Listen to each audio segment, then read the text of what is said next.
You see, the resting system sits always on my left, and I have here, let me show it to you, I have here two distinct carabiners, and it is for a purpose.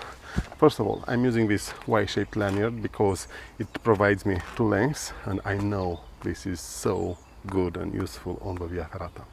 But when you buy it, it only comes the lanyard itself. You don't get the carabiners. What I did was I bought Via Ferrata rated carabiners, but distinct. Why? Because I want to be able to recognize them without looking, without checking to see which one is which.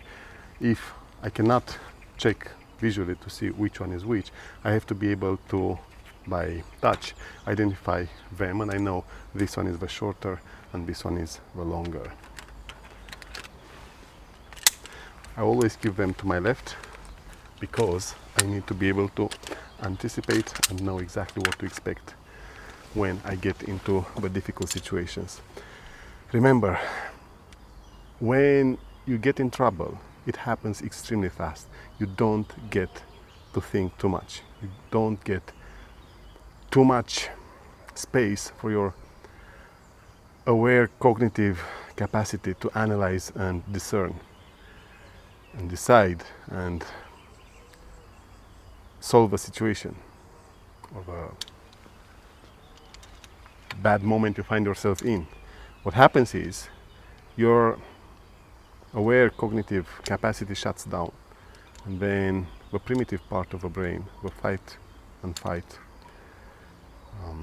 engine, will kick in.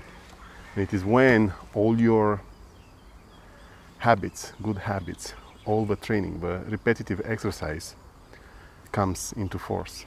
Because if you properly train yourself and you create these habits, then when you get into trouble and you have to react, reacting means you no longer have time to think for a response. You have to just do it. And if you properly train your fight or flight